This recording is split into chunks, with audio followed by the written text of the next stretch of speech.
Assalomu alaykum, muhim xabarlar kanaliga xush kelibsiz. Videolarimiz yoqayotgan bo'lsa like va podpisatsiya tugmalarini bosib qo'yishni hamda o'zingizni qiziqtirgan video ostida kommentariy yozib qoldirishni unutmang. Yo'qotish. Yurak va sahna To'xtamurod Azizovning singan dunyosi keng muhokamalarga sabab bo'ldi. Yor ko'rsatuvida kulib turgan erkak aslida yuragida bir umrlik og'riqni pinhon qilgan. U katta sahnada hazillar qiladi.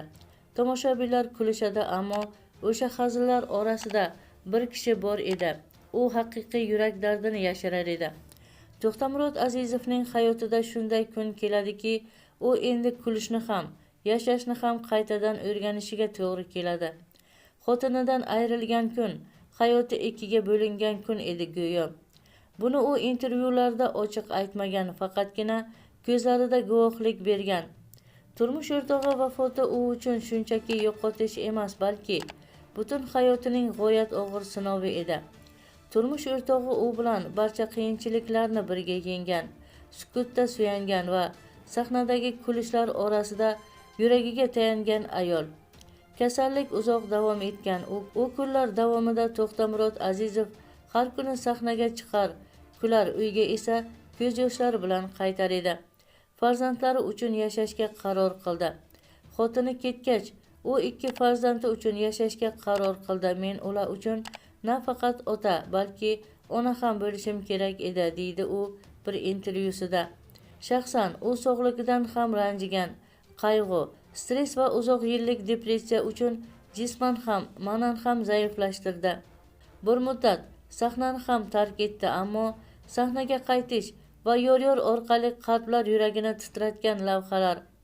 Sahna uning yuragi, yor ko'rsatuvi orqali u yana tomoshabinlarga qaytdi.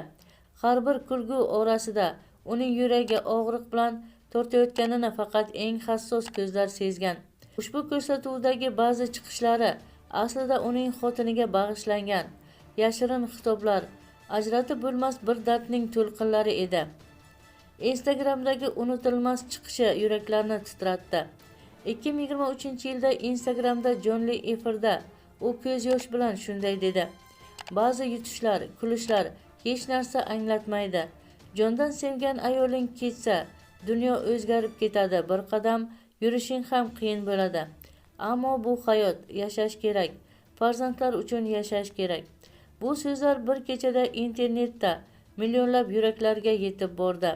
To'xtamurod Azizov sahnada kulgu, hayotda og'riq, u yo'qotgan, yetishtirgan, qayta tiklangan.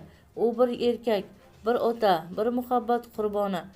Qadrli tomoshabin, shu va shu kabi xabarlarni o'tkazib yubormaslik uchun video ostida like va podpisatsiya tugmasini bosib qo'yishni unutmang.